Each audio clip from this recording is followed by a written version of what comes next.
नारायण नारायण नवधा भक्ति द्वितीय भाग। श्री राम किंकर जी महाराज। श्री राम शरणम मम श्रेष्ठ प्रवचन। भगवान राम ने भक्ति स्वरूपा शबरी जी के समक्ष जिस नवधा भक्ति का वर्णन किया वह बड़ा अद्भुत और रहस्यपूर्ण है। इसमें पंचम भक्ति का महत्व कई दृष्टियों से सर्वाधिक है। हम जिस युग में रहते हैं उस कलयुग के संदर्भ में यह बात बार बार कही गई है कि इसमें जप के द्वारा जो उपलब्धि होती है वैसे किसी अन्य साधन से नहीं होती। कहा गया है कि जपात सिद्धि जपात सिद्धिर न संशयः कलाओ केवल हरेर नाम नास्ति गतिर अन्यथा। गोस्वामी जी भी कहते हैं कि चहु श्रुति चहु जुग नाम प्रभाऊ कली विशेष नहीं आन उपायु। 1:121-8। यद्यपि चारों युगों में भगवान के नाम की महिमा गाई गई है, पर कलयुग में नाम का विशेष महत्व है, क्योंकि नाम ही सर्वश्रेष्ठ साधन है। भगवान श्री कृष्ण भी गीता में जप यज्ञ को ही अन्य सभी यज्ञों की तुलना में श्रेष्ठ बताते हुए कहते हैं कि यज्ञानाम जप यज्ञोस्मि। समस्त यज्ञों में जप यज्ञ हूँ। रामचरितमानस के सर्वश्रेष्ठ संत श्री भरत के चरित्र को भी जप यज्ञ की संज्ञा दी गई है। गोस्वामी जी लिखते हैं कि समन सकल उत्पात सब भरत चरित जप जाग। जप यज्ञ को हृदयगम करने के लिए हम एक यज्ञ पुरुष के रूप में उसकी भावना कर सकते हैं। व्यक्ति की संरचना को हम 3 प्रमुख अवयवों के समुच्चय के रूप में देख सकते हैं। एक तो व्यक्ति का शरीर जो प्रत्यक्ष रूप से दिखाई देता है, दूसरा उसका प्राण जिससे वह जीवित रहता है, और तीसरा उसका मस्तिष्क जिसके माध्यम से व्यक्ति चिंतन मनन कर सत्य का अन्वेषण करता है। यज्ञ की महिमा का जो वर्णन किया गया है उसके आधार पर हम यज्ञ पुरुष के भी शरीर, प्राण और मस्तिष्क, इन तीनों की निर्धारणा कर सकते हैं। जप की जो विधि है मानो वही यज्ञ पुरुष का शरीर है। जप के विषय में यह बताया गया है कि किस आसन पर बैठकर जप करना चाहिए, किस माला का जप करना चाहिए। यह भी कहा गया है कि मंत्र के जप से अर्थ, धर्म, काम अथवा मोक्ष में से किस फल की सिद्धि प्राप्त हो सकती है। इस प्रकार जप और मंत्र के विषय में जितना हमारे शास्त्रों में लिखा गया है उतना और कहीं नहीं लिखा गया है। जप की महिमा सभी धर्मों में दिखाई देती है और भिन्न भिन्न धर्मों के लोग अपनी अपनी विधि के अनुसार जप करते हुए दिखाई देते हैं। विधि शब्द का उपयोग व्यापक अर्थों में तथा कई संदर्भों में किया जाता है। नियम और कानून को विधि कहते हैं, व्यवस्था को भी विधि कहते हैं। ब्रह्मा ने व्यवस्था का निर्माण किया, इसीलिए ब्रह्मा जी को विधि के नाम से जाना जाता है। सामान्य व्यवहारिक जीवन में भी विधि की महत्ता पग पग पर ही दिखाई देती है। व्यक्ति के पारिवारिक व सामाजिक क्रियाकलाप आदि विधि सम्मत नहीं है तो उन्हें उचित नहीं माना जाता। विधि की अनुकूलता और प्रतिकूलता के अनुसार ही व्यक्ति का मूल्यांकन किया जाता है। यज्ञ जप करते समय किस आसन पर बैठना चाहिए, किस दिशा में मुंह करके बैठना चाहिए, किस मंत्र का जप कब करना चाहिए आदि का बड़ा विस्तृत वर्णन मंत्र शास्त्र के ग्रंथों में पढ़ने को मिलता है। स्वयं भगवान अपने चरित्र में विधि को बहुत अधिक महत्व देते हैं। यद्यपि ईश्वर होने के नाते वे विधि से सर्वथा ऊपर हैं, उन पर कोई नियम या बंधन लागू नहीं होता, पर इतना होने पर भी वे विधि का पालन करते हुए दिखाई देते हैं। भगवान राम के विवाह के समय का जो वर्णन पढ़ने को मिलता है उसमें गोस्वामी जी यही लिखते हैं कि होम समय तनु धरि अनलु अति सुख आहुति लेहि विप्रवेश धरि वेद सब कही विवाह विधि देहि। 1:323। विवाह की किस विधि का शास्त्रों में वर्णन किया गया है। भगवान राम और उनके भाइयों का विवाह भी उसी विधि से संपन्न हुआ, और अनोखी बात यह है कि स्वयं वेद आकर विवाह की विधि बताते हैं तथा वहाँ जो आहुतियाँ दी जाती है उसे अग्नि प्रत्यक्ष रूप से प्रकट होकर स्वयं ग्रहण करती है। इसका अर्थ है कि जैसे शरीर के द्वारा व्यक्ति संसार के क्रियाकलापों का निर्वाह करता है, उसी प्रकार जप की विधि का भी महत्व है। विधि अनुकूल जप अभीष्ट फल प्रदान करता है। कहा तो यहाँ तक जाता है कि विधि के विरुद्ध जप करने से प्रतिकूल फल भी मिल सकता है। भगवान राम विधि का बहुत अधिक सम्मान करते हैं। मानस में वर्णन आता है कि चित्रकूट में भरत के द्वारा पिताजी की मृत्यु का समाचार सुनकर भगवान राम महाराज दशरथ का श्राद्ध करते हैं। उस समय एक अनोखी बात हुई। महाराज दशरथ का भगवान राम के प्रति अत्यंत अनुराग था। वर्णन आता है कि भगवान राम जब शास्त्र विधि के अनुसार पिंडदान करने लगे तो महाराज दशरथ का हाथ पिंड लेने के लिए सामने आ गया, पर भगवान राम ने पिताजी के हाथ में पिंडदान न देकर आचार्य से पूछा, शास्त्र इस विषय में क्या कहते हैं? पिंड किस पर रखा जाता है? बताया गया कि शास्त्र में तो यही विधान है कि कुश बिछाकर पिंड को उस पर रख दिया जाता है। यह जानकर भगवान राम सीधे दशरथ जी के हाथ में पिंड न देकर शास्त्र की विधि का पालन करते हैं और कुश के ऊपर पिंड को छोड़ देते हैं। भगवान राम से पूछा गया कि महाराज, आप सीधे ही दशरथ जी के हाथ में भी तो दे सकते थे, पर आपने ऐसा क्यों नहीं किया? भगवान राम ने कहा कि विधि का पालन करना ही उत्तम होता है। आज यदि मेरे पिताजी प्रसन्न होकर स्वयं पिंडदान ग्रहण करने आ गए, पर भविष्य में यह आवश्यक नहीं है कि सभी के पिता आए ही और हाथ निकाल दें, तब सोचो क्या होगा। ऐसा तो होता ही नहीं है। इसके विषय में कबीरदास जी का एक दोहा बड़ा प्रसिद्ध है, जिसमें उन्होंने पिता के श्राद्ध करने वाले एक पुत्र पर व्यंग किया है। किसी व्यक्ति ने अपने पिता का श्राद्ध कर्म बड़ी धूमधाम से किया तथा एक बड़ा भोज दिया। लोगों ने उस व्यक्ति का नाम लेकर जब कबीरदास जी को बताया, कितनी श्रद्धा भावना से पिताजी का श्राद्ध कर रहा है, बड़ा पितृ प्रेमी लगता है। कबीरदास जी को उस व्यक्ति के बारे में सब ज्ञात था। उन्होंने कहा, जियत बापसो दंगम दंगा, मरे हाड़ पहुँचावे गंगा। पिताजी जब तक जिंदा रहे उनके साथ दंगा करता रहा और अब उनके मरने के बाद नाम कमाने के लिए पितृभक्ति का दिखावा कर रहा है। भगवान राम ने कहा कि मैं चाहता हूँ कि लोग शास्त्र की विधि के अनुकूल कार्य करें। आज भी जो देश का विधान है, यदि कोई उससे हटकर कार्य करे तो उसकी आलोचना होती है। इस प्रकार विधि यज्ञ पुरुष का शरीर है, विश्वास यज्ञ पुरुष का प्राण है और तत्व का निरूपण उसकी आत्मा है। यद्यपि विधि का महत्व है, पर जब कोई ज्ञानी जप करता है तो उसके लिए कर्मकांड की विधि की प्रमुखता के स्थान पर तत्व निरूपण की प्रधानता होती है। ज्ञान की दृष्टि ही यह निरूपित करती है कि राम नाम में प्रयुक्त रकार, अकार और मकार का मूल्य सिर्फ उतना ही नहीं है जितना कि वर्णमाला में होता है, अपितु भगवान के नाम के रूप में प्रयुक्त ये अक्षर साधारण अक्षर न रहकर अक्षर ब्रह्म बन जाते हैं। हमारे देश में ईश्वर को सगुण साकार तथा निर्गुण निराकार इन दोनों रूपों में मानने की परंपरा है, पर यह बड़ी अद्भुत बात है कि दोनों ही मतों के मानने वाले राम नाम को श्रेष्ठ मानते हैं।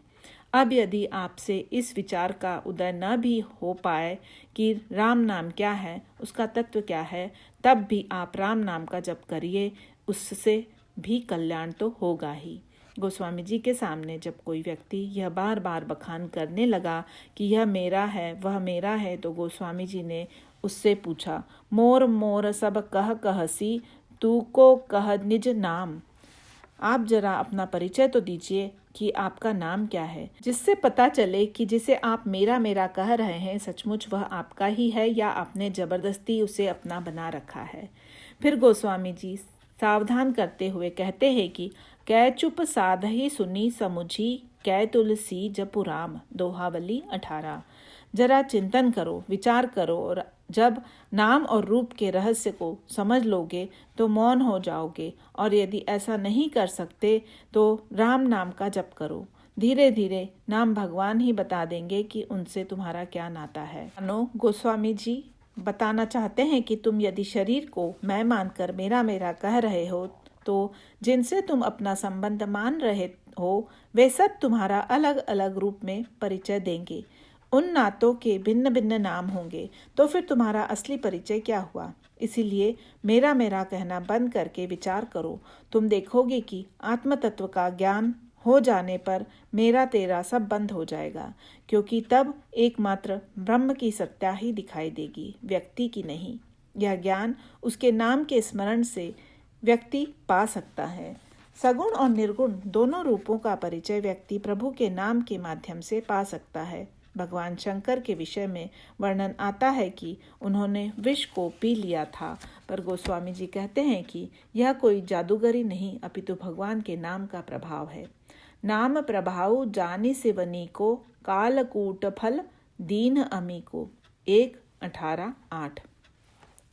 समुद्र मंथन की जो गाथा आती है उसमें कहा गया है कि देवता और दैत्यों ने मिलकर अमृत पाने की दृष्टि से समुद्र का मंथन किया था, पर अमृत तो निकला नहीं, विष निकल आया।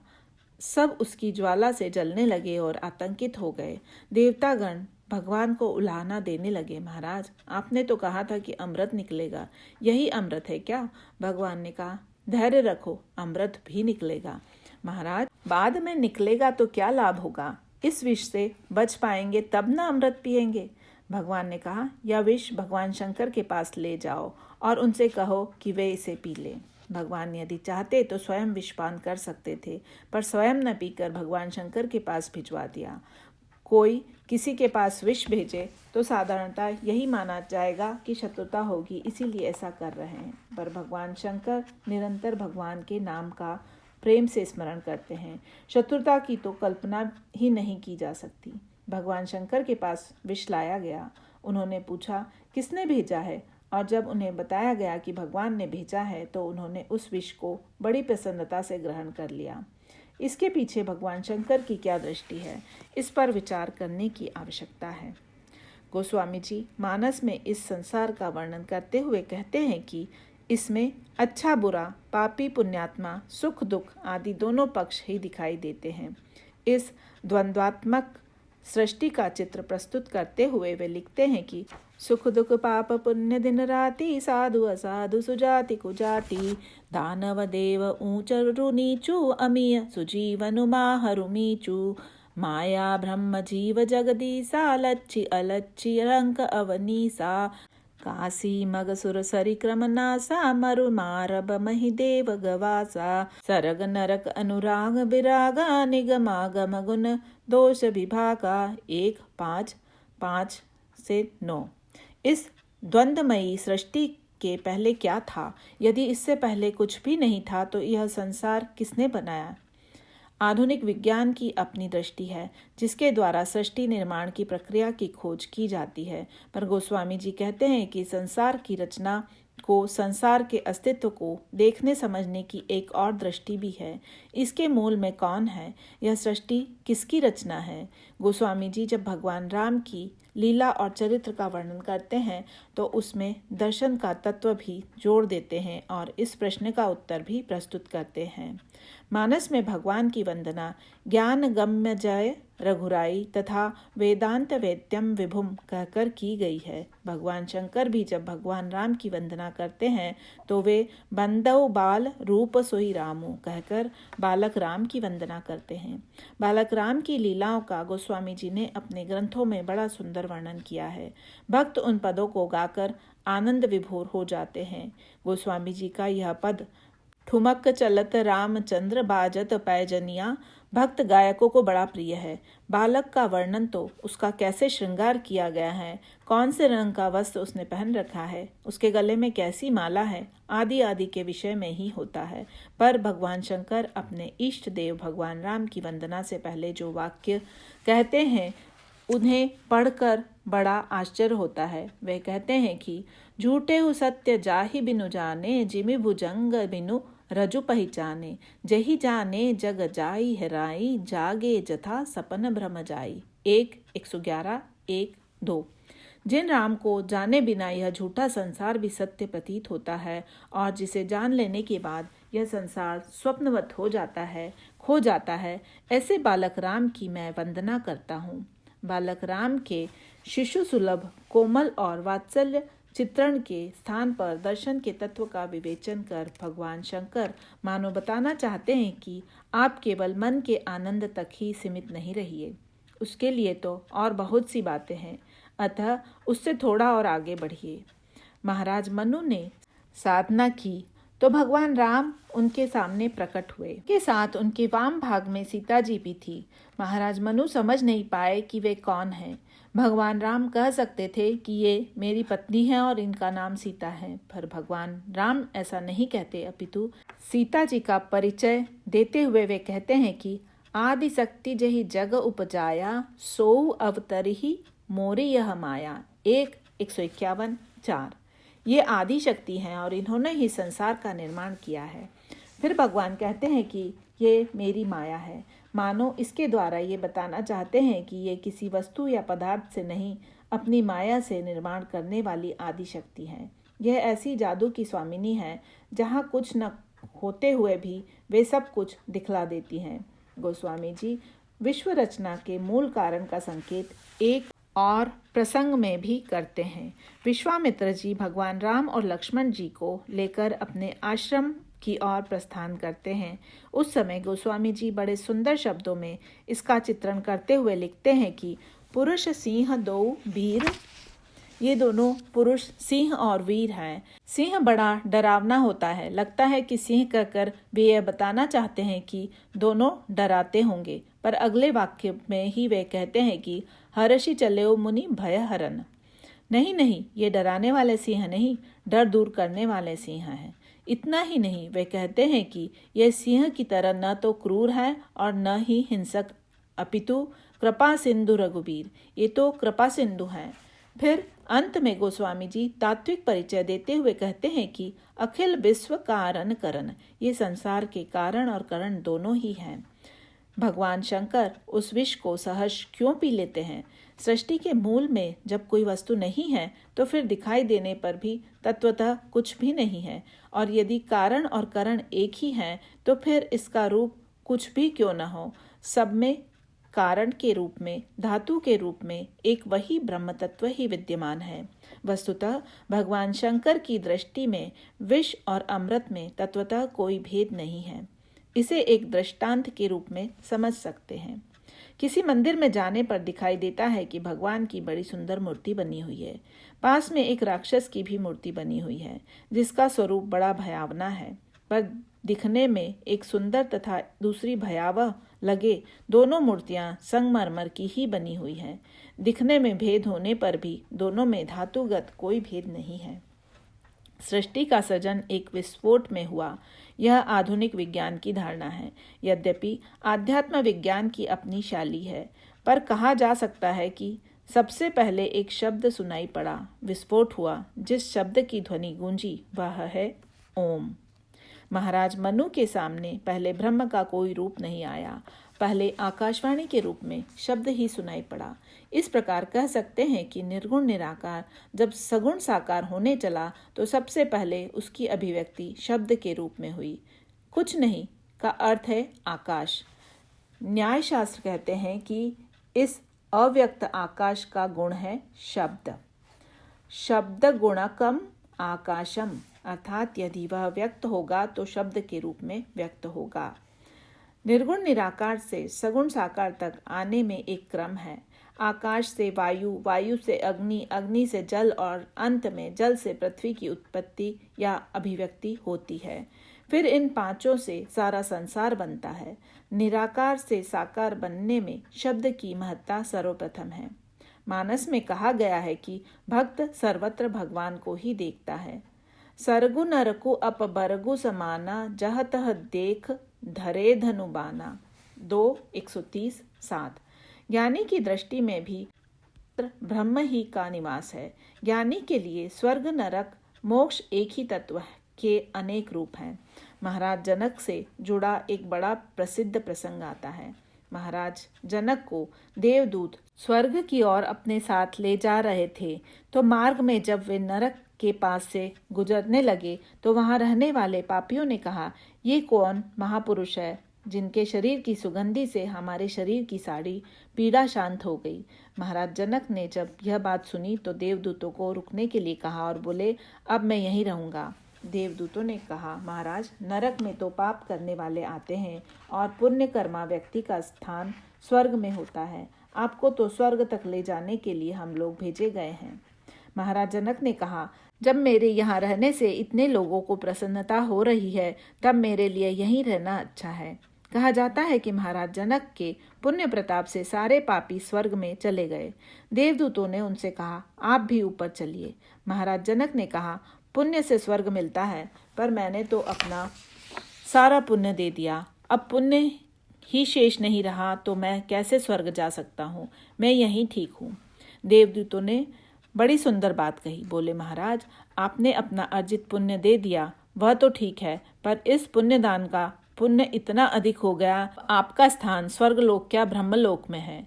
भगवान शंकर ने देखा कि भगवान ने इस विष को इसलिए भेजा कि जिससे उसकी ज्वाला से सृष्टि जलकर नष्ट न होने पाए। ऐसी स्थिति में चाहते तो वे स्वयं भी विषपान कर सबकी रक्षा कर सकते थे, पर धन्य है वे जो मुझे यह श्रेय देना चाहते हैं। वैसे भगवान शंकर की ज्ञानमयी दृष्टि में विष और अमृत का कोई भेद नहीं है। सब में वे ब्रह्म तत्व को ही देखने में सक्षम हैं, पर कोई भेद न होने पर भी उनके द्वारा नाम तत्व के निरूपण से भगवान के नाम की सर्वश्रेष्ठता जिस रूप में सिद्ध होती है, वैसा दृष्टांत दुर्लभ है। भगवान शंकर निरंतर राम नाम का जप करते हैं। गोस्वामी जी यही लिखते हैं कि धन्यास्ते कृतिनः पिबन्ति सततम श्री राम नामामृतम। भगवान शंकर तो निरंतर राम नाम के अमृत का पान करते हैं। अब एक दिन विषपान का अवसर आ गया। भगवान शंकर ने आनंद पूर्वक विषपान कर लिया। सबको बड़ा आश्चर्य हुआ। पूछा गया, महाराज, आपने इतना भयानक विष कैसे पी लिया और उसके बाद आपको कैसा लगा? भगवान शंकर ने बड़ी मीठी बात कही। भगवान शंकर ने कहा, मेरे गले में राम नाम का अमृत पहले से ही था। भगवान की ओर से विष आ गया। मैंने विष को राम के साथ मिला दिया तो विश्राम हो गया। यद्यपि सब ब्रह्म के ही विविध रूप हैं, इस दृष्टि से क्या विष और क्या अमृत, पर सिद्ध हो गया कि राम नाम तो सर्वश्रेष्ठ अमृत है। इस तरह भगवान शंकर भगवान के नाम का निरूपण करते हैं। वर्णमाला के अक्षरों का अध्ययन करने वाला विद्यार्थी कहलाता है, पर उन्हीं अक्षरों के तत्व रूप को जो जान लेता है वह ज्ञानी है। ऐसा ज्ञानी प्रभु के नाम का निरूपण करता है, और जो भगवान के नाम का विधि की प्रमुखता से जप करता है वह कर्मकांडी है। पर भगवान सबसे ज्यादा महत्व किसे देते हैं? जब वे यह कहते हैं कि मंत्र जाप मम दृढ़ विश्वासा, दृढ़ विश्वास में मंत्र जाप करना मेरी भक्ति है। तो इसका अर्थ है कि भक्ति का प्राण तो विश्वास है। भक्ति में विधि और दृष्टा भी है, पर मुख्य तो विश्वास है। प्रभु में दृढ़ विश्वास। विश्वास से जुड़ी एक बड़ी प्रसिद्ध गाथा आती है। उड़ीसा की बात है। एक अनपढ़ व्यक्ति ने किसी गुरु से एक बढ़िया मंत्र देने की प्रार्थना की। उन्होंने उसे देवी का मंत्र दे दिया। देवी के मंत्र उच्चारण में कुछ क्लिष्ट होते हैं। उनमें ओम, ह्रीम, क्लीम आदि जो शब्द होते हैं वे बहुत कठिन से लगते हैं। कई लोगों को इसीलिए ऐसा लगता है कि ये मंत्र बहुत बढ़िया होंगे, क्योंकि राम नाम तो बड़ा सीधा साधा सा है। उस व्यक्ति ने देवी का मंत्र ले तो लिया, पर अनपढ़ होने के कारण ठीक से उसे जप नहीं पाता था। यद्यपि उसका उच्चारण तो अशुद्ध था, पर वह बड़े भाव और तन्मयता से मंत्र जपता था।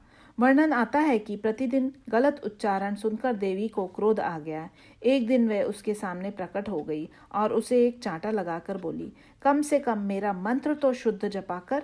वह व्यक्ति देवी को प्रकट देखकर बड़ा प्रसन्न हुआ और बोला, माँ, मैं तो ऐसे ही जपा करूँगा। आप तो शुद्ध मंत्र बता रही हैं, वह बिल्कुल नहीं जपूंगा। क्यों नहीं जपेगा? माँ, जिस अशुद्ध मंत्र के जप के प्रभाव से आपको आना पड़ा, उसे छोड़ शुद्ध मंत्र लेकर मैं क्या करूँगा? यही है विश्वास। इनमें न तो विधि की प्रधानता है और न ही निरूपण की। गोस्वामी जी इसीलिए भगवान के नाम के स्मरण के लिए यहाँ तक कहते हैं कि भाय को भाय अनख आलसहु, नाम जपत मंगल दिसी दसहु। 1:27-1। बच्चा जब भी माँ को पुकार लेता है वह उसके पास आ जाती है। वह कभी प्रेम से पुकारता है, कभी दूध न मिलने पर रुष्ट होकर पुकारता है, पर वह जिस भाव से भी पुकारे माँ आती है। बालक में न तो ज्ञान होता है न वह विधि की जानता है। उसके पास तो बस एक ही दृढ़ विश्वास है। इसका अर्थ यह नहीं लेना चाहिए कि विधि या ज्ञान त्याज्य है। विधि को छोड़ देने की बात सोचने के स्थान पर पहले विधि पालन करने की बात सोचना अधिक अच्छा है, और पालन करने का यत्न करना उससे भी अच्छा है। फिर चाहे विधि में त्रुटि रह भी जाए, उसका पालन करना नहीं छोड़ना चाहिए। इसीलिए जो कर्म कांड संपन्न होते हैं उसमें आचार्य के साथ साथ एक और विद्वान पंडित बैठाए जाते हैं। ब्रह्मा जी के रूप में उनका वर्ण किया जाता है और वे इस बात का ध्यान रखते हैं कि कृताकृत परिवेक्षणेषु, जो कुछ हो रहा है इसमें विधि का ठीक ठीक पालन किया जा रहा है या नहीं। अब आजकल विधि का पालन होता है या नहीं, यह तो अर्थ ब्रह्मा ही बता सकते हैं। विधि पूर्वक जप करना, नाम का निरूपण करना, ये सब तो आनंददायी है ही, पर जैसे शरीर बहुत अच्छा हो पर उसमें प्राण न हो तो फिर वह किस काम का। शरीर के अन्य अंग प्रत्यंगों में यदि कुछ कमी हो तो भी काम चल सकता है, पर प्राण न हो तो सारे अंग व्यर्थ हैं। इसीलिए प्रभु कहते हैं कि मंत्र जाप मम दृढ़ विश्वासा, मंत्र जप करने में दृढ़ विश्वास होना आवश्यक है, और जो विश्वास की प्रधानता से मेरा जप करता है वह मेरा परम भक्त है। बोलिए सियावर रामचंद्र की जय।